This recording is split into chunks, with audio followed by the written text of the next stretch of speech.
Vriende, dit is 'n voorreg om vanmôre weer saam met u te kan wees en ek dink vanmôre so aan daardie baie besondere haleluja lied 444. Wat 'n vriend het ons in Jesus, en daardie eerste vers sê, wat 'n vriend het ons in Jesus. Hy wat aan ons plek wil staan.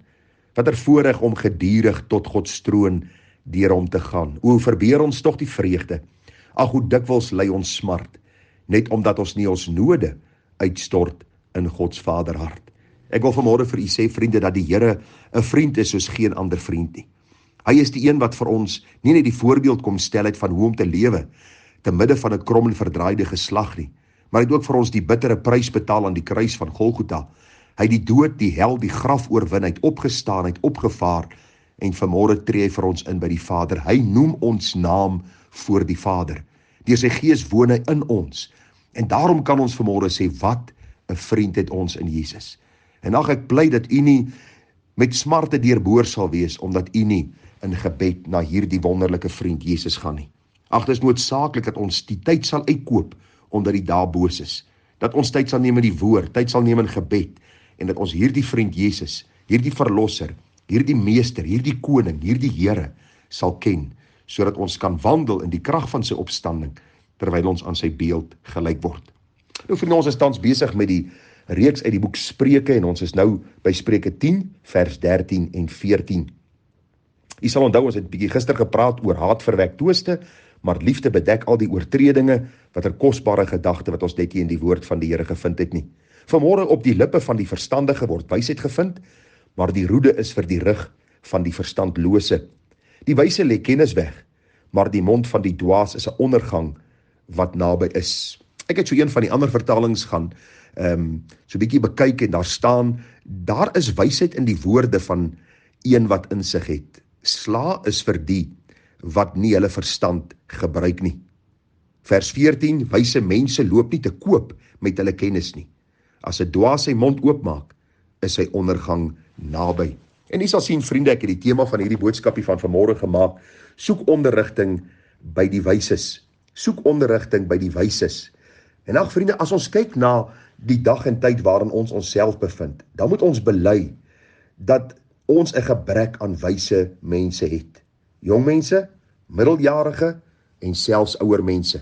Dis asof die mens in die wêreld, nie net hier in Suid-Afrika nie, maar wêreldwyd, Europa, Amerika en al die ander lande, dis asof mense net heeltemal wegsink in hulle gedagtes en hulle idees, wat gevul is met dwaasheid, gevul is met onkunde, en hulle deurboor hulle self met baie smarte.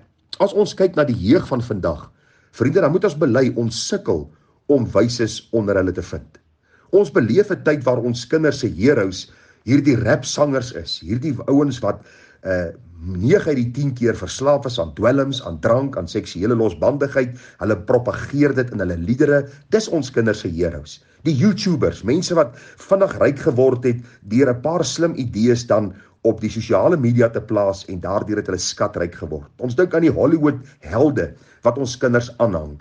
Ons hoor al hoe meer die kinders praat van my idol is, my afgod is. Dis eintlik wat hulle per implikasie sê, en alhoewel hulle nie daardie persoon aanbid nie, is hulle gedagte baie duidelik. Hierdie persoon is die voorbeeld in my lewe wat ek wil nastreef. En ek wil vir u sê, 9 uit die 10 keer, en vergewe my as ek miskien die gedagte te ver druk, maar 9 uit die 10 keer is hierdie mense wat geen wysheid het nie.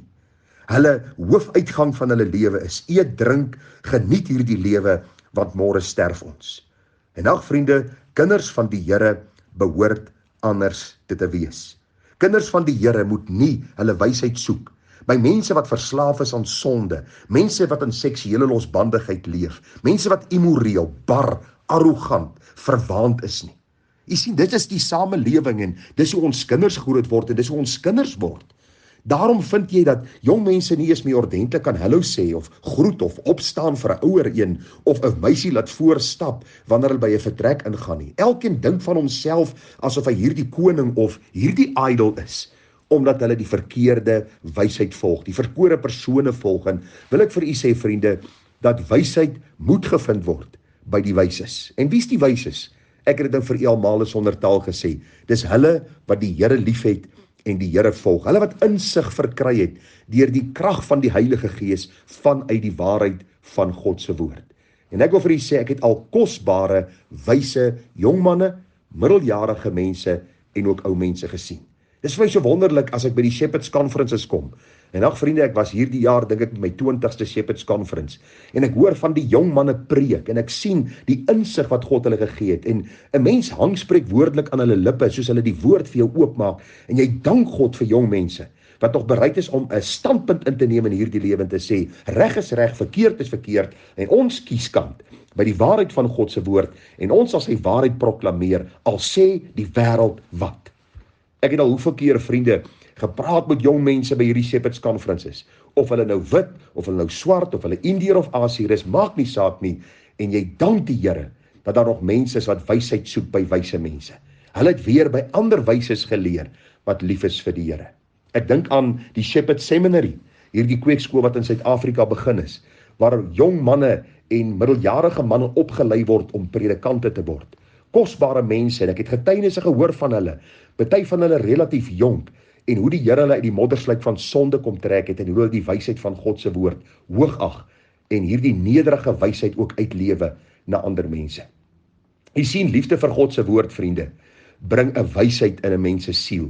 Hierdie wysheid bring respek, dit bring nederigheid, dit bring simpatie, dit bring hierdie lewe van waar ek beheer deur die Heilige Gees, 'n lewe leef van reinheid en heiligheid, om ander mense te dien in plaas van myself.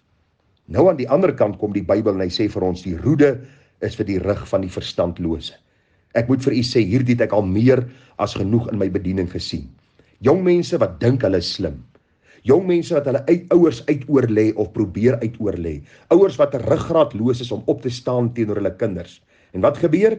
Die kind verval en elke keer soek mamma en pappa verskoning vir die kind se boosheid en sy sonde. In plaas van om hom te tug, soek hulle verskoning vir sy boosheid. Ag, hy's jonk. Ag, hy's nou maar frustreerd. Ag, hy's nou in hierdie tienerstadium. Se voed daarmee, vriende.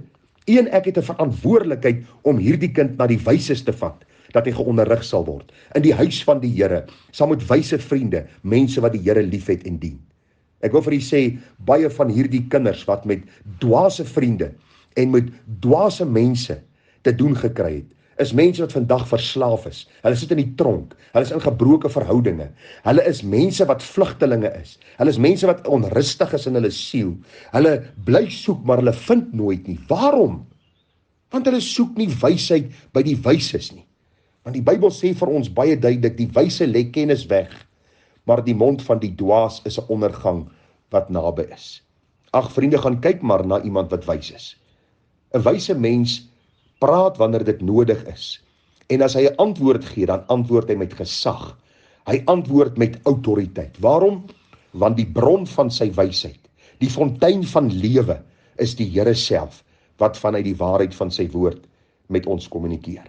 Die dwaas aan die ander kant praat en hy luister nie en hy maak asof hy alles weet en tog weet hy eintlik niks nie. Die Bybel sê vir hom is daar ondergang. Vir hom is daar die roede wat hom sal tug en die lewe wat hom sal verniel. En ek wil vir u sê, ongelukkig, 9 uit die 10 keer in my bediening het ek hierdie hartseer ding gesien. Hierdie hartseer waarheid van Spreuke 10 vers 13 en 14. Dat jong mense nie verstandige gesprekke soek en wysheid soek by mense wat die waarheid van God se woord het nie. Hulle dink en hulle leef in hierdie kokon en later kom hulle agter. Die realiteit van die lewe is wat jy saai, sal jy maai. Soos jy lewe, so sal jou lewe jou beïnvloed en so sal jy later sterwe as jy jou nie tot God bekeer nie. En my gebed van my hart is, vriende, dat ons werklik sal sien wat aan die gang is. Dat ons sal besef is nooit te laat nie. En God se woord is die sleutelwoord. Vandag as jy sy stem hoor, verhard jou hart nie. Soek die Here terwyl hy te vind is, roep hom aan terwyl hy naby is. En daarom is die gebed van my hart, as jy vanmôre nog in dwaasheid lewe, as jou heroes hierdie tipiese wêreldse mense is, wat verstandloos hulle lewe deurgaan met sonde en boosheid en ongeregtigheid, dan pleit ek by jou, dat jy vanmôre sal stil staan en sê, Here, ek sien die gevaar en die gevaarlike pad waarop ek myself bevind. Ek sien die uiteinde daarvan is weë van die dood. Dis moeite en verdriet en Here, ek kom na U toe om lewe en lewe in oorvloed hê. Dis wanneer ons die wysheid van God vind, deur die wysheid van die woord, en deur mense wat verstandig is, en verstandige oorleg het, en vanuit die waarheid van die woord my onderrig, dat ek lewe vind, en hierdie lewe is 'n kosbare lewe wat my lei na waters waar rus is. My gebed is, vriende, dat u nie sal dink, die pad saam met die Here is 'n vervelige pad, waar 'n mens niks kan doen, en niks kan sê, en niks kan geniet nie. Die teenoorgestelde is waar. Dis 'n pad van avontuur, dis 'n pad van vreugde en blydskap, dis 'n pad van hartseer somtyds, en 'n pad van uitdagings, 'n pad waar ek somtyds stry en stoei met sonde, maar weet die oorwinning is in Christus alreeds behaal, 'n pad waarin ek groei, en deur foute wat ek maak, en sonde wat ek doen, al hoe meer my afhanklikheid aan die Here verklaar, maar ook 'n pad wat my nader en nader lei aan Christus, om eendag die mooi so by hom te ontvang. Daarom die tydige waarskuwing, soek onderrigting by die wyses, en vlug van die dwaases, van die wêreldse mense, wat jou met hierdie slinksheid van die wêreld wil vang, om jou lewe te vernietig. Baie groete, seën, mooi dag verder, tada.